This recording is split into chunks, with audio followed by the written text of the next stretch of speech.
Hi everybody, welcome back to my channel. In this video, we are going to go through the 12 most important quotes in Macbeth, which really give a lot of insight into the main characters and themes of the play.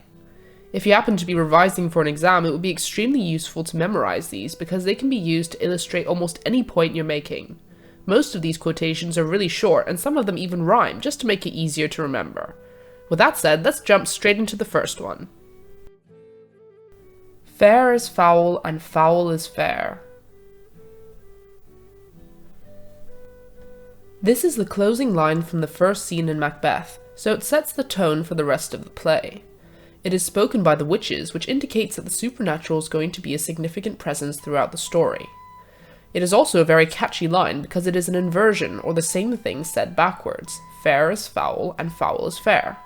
Shakespeare has purposely written this line to stand out and linger in the minds of his audience, because it is very important to understanding the play. The witches are warning us not to trust appearances, and this theme comes up often. Macbeth and his wife may put on a pretense of loyalty to the king, but behind his back they are plotting to murder him. The witches themselves are very deceptive as they tell Macbeth plenty of fair-sounding promises, but they are almost always half-truths which end terribly for him. We see a lot of allusion to this line later in the play, as Macbeth says in Act 1, Scene 3, "So foul and fair a day I have not seen," which foreshadows his involvement with the witches and also reminds the audience to beware of his deceptive words. Stars, hide your fires, let not light see my black and deep desires. In this quote spoken by Macbeth in Act 1, Scene 4, he reveals the depth of his ambition and admits that he is aware that his desires are morally wrong. Because of this, he wants to hide his thoughts from God, who is represented by the symbols of stars and light. He seems afraid to even fantasize about killing King Duncan, as he knows that his sense of reason will be overpowered by his ambition. Importantly, these words show that Macbeth is conflicted, because although he intensely desires power, he is also unwilling to openly challenge God by murdering the divinely appointed king. The literary devices used in these lines highlight this dilemma, as the alliteration of let and light and deep and desires, as well as the juxtaposition of the words stars, fires, and light, with black and deep, emphasize the choice he must make between the path of morality or the path of uncontrolled ambition. Yet do I fear thy nature, it is too full of the milk of human kindness. This quote is from Lady Macbeth in Act 1, Scene 5, and refers to her husband, Macbeth. It is one of the first lines she speaks, and it reveals a lot about both of their characters. She knows that although he is a soldier and regularly participates in acts of violence, he is not a murderer by nature, which proves that Macbeth is not a two-dimensional villain, and may be a kind and empathetic person at heart. By saying she fears his nature, however, she is implying that she sees these traits as weaknesses. The wording she uses for the milk of human kindness is a subtle dig at his masculinity, as it associates his good qualities with breastfeeding. Because it would have been very unusual for a woman in Shakespearean times to have these views, she is setting herself up to be a villain in the eyes of the audience, and a manipulator as well, because Lady Macbeth knows that she will have to convince her husband to go through with the murder. By accepting this role, however, she is just as guilty as Macbeth, and must therefore be punished in equal measure. If you're enjoying this video so far, please give us a like, it really helps out the channel. Come, you spirits that tend on mortal thoughts, unsex me here and fill me from the crown to the toe, top full of direst cruelty. This is one of the most famous quotes in this play, and it appears in Act 1, Scene 5, where Lady Macbeth is asking dark spirits to strip her of her femininity so that she can take on the role of a cold-blooded killer. There are many alliterative words used, such as fill, full, crown, cruelty, toe, top, which gives the impression of a ritual or invocation.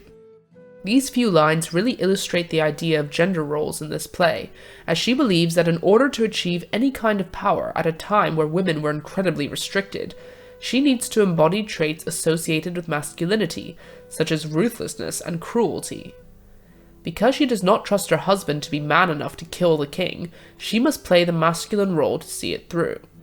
However, this was not considered to be natural behavior, which is why she must call on the supernatural to make this change. It also reveals that she is not normally disposed towards cruelty since she must ask to be filled with it, and this foreshadows her inability to cope with the consequences of her unnatural deeds. Is this a dagger which I see before me?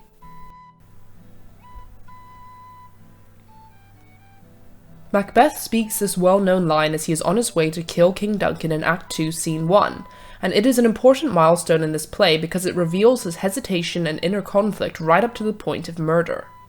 The vision of a bloody dagger brings up the theme of fate versus free will, because it is not clear whether it is a supernatural sign guiding him towards his destiny, or a hallucination proceeding from his anxiety-addled mind. He may be using fate and the vision as an excuse to kill the king, because he would not be able to reconcile his conscience with the act otherwise. Regardless, this vision leads him to finally make the choice to serve his selfish ambition, despite all his previous misgivings, and also foreshadows the other ghosts and hallucinations which will haunt him and his wife later. For more information on fate versus free will, take a look at my video on the themes in Macbeth.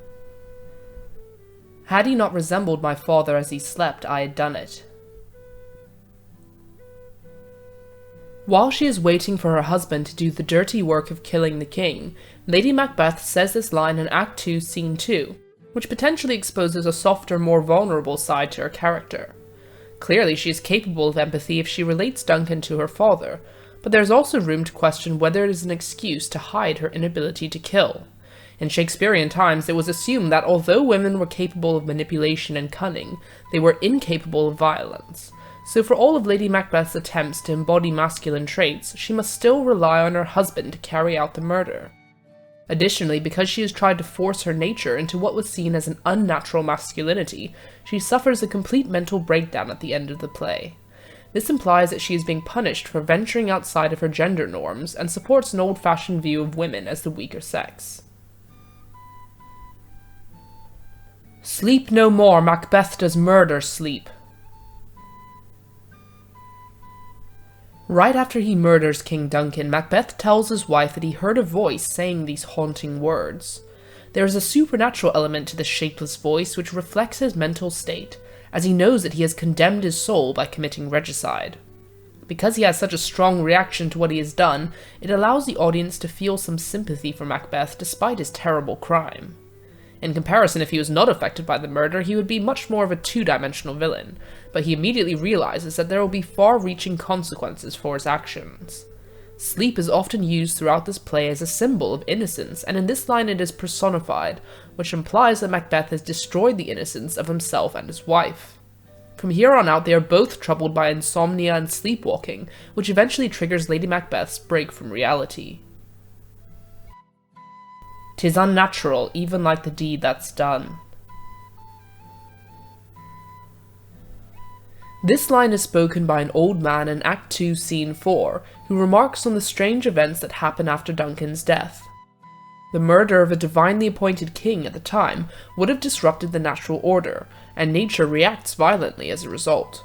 There are rumors of earthquakes and bizarre occurrences such as the king's horses breaking loose and eating each other. The significance of these words being spoken by this nameless old man is to emphasize that these events are not commonplace, as he says he has not seen the like in all his years of living.